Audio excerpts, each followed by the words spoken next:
السلام علیکم ورحمۃ اللہ تعالی وبرکاتہ۔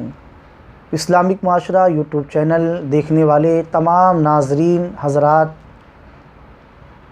آپ کی خدمت میں ایک اور مسئلہ، کئی لوگوں نے اس مسئلے کا جواب حاصل کرنے کے لیے واٹس ایپ پر، ای میل پر اور فون کر کے معلوم کرنے کی کوشش کی، معلوم بھی کیا، لیکن آپ حضرات کی شرعی رہنمائی کے لیے وہ سوال اور جواب حاضر ہیں۔ لیکن اگر آپ نے ہمارے چینل کو سبسکرائب نہیں کیا تو پلیز سبسکرائب اسلامک معاشرہ YouTube channel, please click bell icon, comment, share کرتے رہیں اور ہمارے چینل کو دیکھتے رہیں۔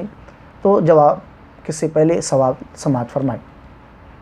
آج کل ہڈیوں کو اکٹھا کر کے کچھ لوگ فروخت تو کر دیتے ہیں اور ان سے دوا وغیرہ بھی تیار کی جاتی ہے۔ تو پوچھنا یہ ہے کہ ان دواؤں کا استعمال یعنی کھانا جائز ہے یا نہیں، اور یہ بھی بتا دیں کہ ذبح کیے ہوئے جانور کی ہڈی اور مردار کی ہڈی دونوں کا حکم ایک ہی جیسا یا الگ الگ ہے۔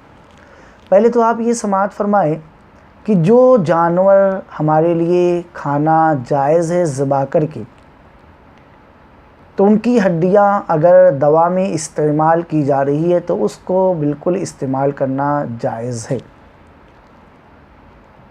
اور رہی یہ بات کہ ہڈی ہر جانور کی پاک ہے، چاہے وہ حلال ہو یا حرام ہڈی، چاہے وہ جانور ہمارے لیے حلال ہو یا حرام، لیکن اس کی ہڈی پاک ہے، حلال ہے۔ کب؟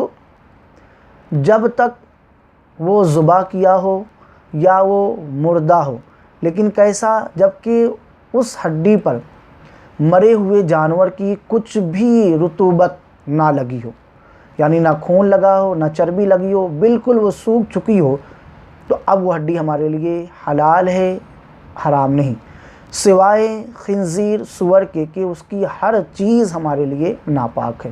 فتح رضویہ شریف جلد نمبر 2 باب النجاست میں صفحہ نمبر 86 پر آپ دیکھ سکتے ہیں۔ بہار شریعت جلد نمبر 4 میں ہے صفحہ نمبر 126 پر کہ انسان کے کسی جز کو دوا کے طور پر استعمال کرنا حرام ہے۔ خنزیر کے بال یا ہڈی یا کسی جز کو دواعن استعمال کرنا حرام ہے۔ دوسرے جانوروں کی ہڈیاں دوا میں استعمال کی جا سکتی ہے، لیکن شرط یہ ہے کہ وہ ذبح کی ہوئی ہڈیاں ہوں یا خشک ہوں کہ اس میں کسی بھی طرح کی رطوبت، خون کے نشانات، چربی یا اس پر چکناہٹ باقی نہ ہو۔ ہڈیاں اگر ایسی دوا میں ڈالی گئی ہوں جو کھائی جائیں گی تو یہ ضروری ہے کہ وہ ہڈیاں ایسے جانور کی ہڈی ہو جس کا کھانا ہمارے لیے حلال ہے اور شرعی طور سے ذبح بھی کیا گیا ہو۔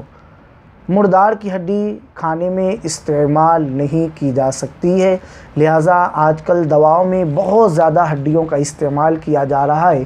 تو اب آپ جب بھی دوا لیں تو اس دوا کے آگے یا پیچھے بہت ساری چیزیں لکھی ہوئی ہوتی ہے کہ اس دوا میں کن کن چیزوں کا یوز کیا گیا، استعمال کیا گیا ہے۔ تو آپ انہی دواؤں کا استعمال کریں جس میں حلال طریقے سے ذبح کر کے حلال جانور کی ہڈی کو استعمال کیا گیا ہو، ورنہ ہم دوا کو دیکھتے نہیں اور استعمال کر لیتے ہیں۔ آج کل بہت زور میں یہ چیز ہو رہی ہے، اس لیے آپ سے گزارش ہے یا پھر آپ ایسی دوا استعمال کریں جس میں ہڈیوں کا استعمال ہی نہ کیا گیا ہو، دیگر چیزوں کا استعمال کیا گیا ہو۔ اللہ تبارک و تعالی ہمیں اسلامی سمجھ اور فکر عطا فرمائے اور حلال طیب پاکیزہ رزق کھانے کی توفیق عطا فرمائے۔ السلام علیکم ورحمۃ اللہ تعالی وبرکاتہ۔